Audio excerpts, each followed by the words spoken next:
There's Paulo going up for the solo effort. And that was the most points the Vipers scored on the road this year. Of course, once at home this year against Iowa, they did score 142, and what a double. No defender there underneath, so went up for the one-hand jam. Yeah, two big high-scoring games between these two. Both Viper wins. We see the miss by Purvis. Offensive rebound to Sioux Falls. Vipers up 7-4 here in the first quarter. Here's Paulo, three-point try. This is a little too far.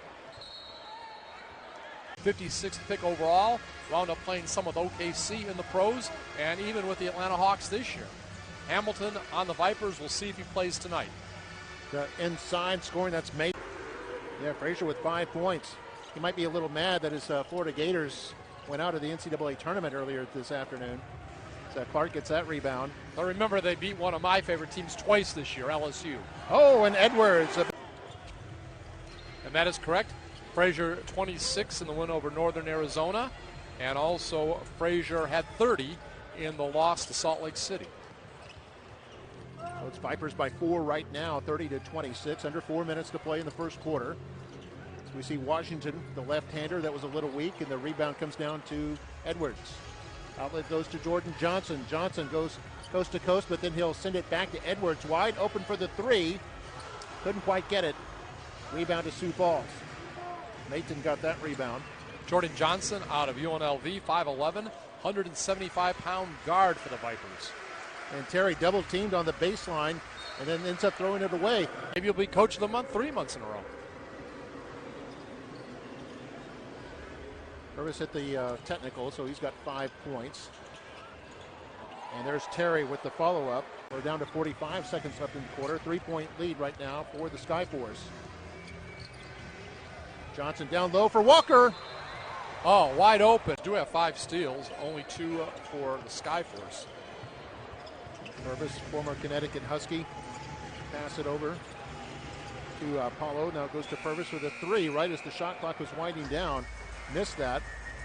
And Clark comes back with it for the Vipers. We're tied at 50.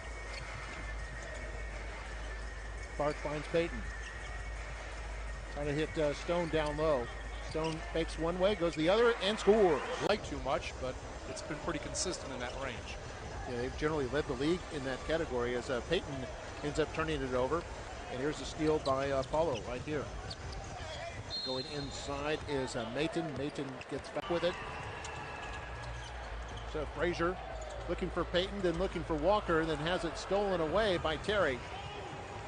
Back they come, 2 Vipers back on defense as Paulo takes a spin. Have its way. Yes. The Vipers with it. We're tied at 60 here in the third quarter. Frazier kicks it out for Clark. 3-point try. He was hot earlier. Stone underneath. He's got the offensive rebound. Frazier, and he's short. Underneath is Clark. He scores. Chance for Sioux Falls to tie on this possession. Purvis against Clark. Finds Terry. Terry had a big first half. Has been quiet here in the third, but Terry gets that tip in. By Clark, and he's got 11, just a shade under his average as a Viper. Vipers lead it by 3 now. He had 10 in the last game he played for with the Vipers. So Terry against Stone. Terry, hook shot is no good. Crowd really getting into it now. Offensive rebound for Sioux Falls. Shot clock reset to 14. Yeah, Blair not happy that Vipers gave up that offensive rebound. Here's Purvis inside, off balance, but now Sioux Falls. Stone goes into the lane, goes up, and scores. Great night. 97-95 now. Under 2 minutes to go in the game. Underneath, Mutabidius as he's fouled. I mean, G League teams don't normally play in front of these kind of sized crowds, loud crowds like this. Indeed. Yeah, so this crowd has been amongst the most boisterous crowds the Vipers have enjoyed all year. And like I keep saying, they come through late in the game. Oh, nice recovery there by Frazier, but 2 seconds on the shot clock. No, Stone didn't realize it as Mutabidius gets off the shot. I think that'll count, and they get the offensive rebound. Wow. Wow. Maybe a little bit lucky that time. Maybe a little bit lucky, but sometimes you make your own luck. There's Frazier with it inside the lane, gets it off, and a big stop. Diamond Stone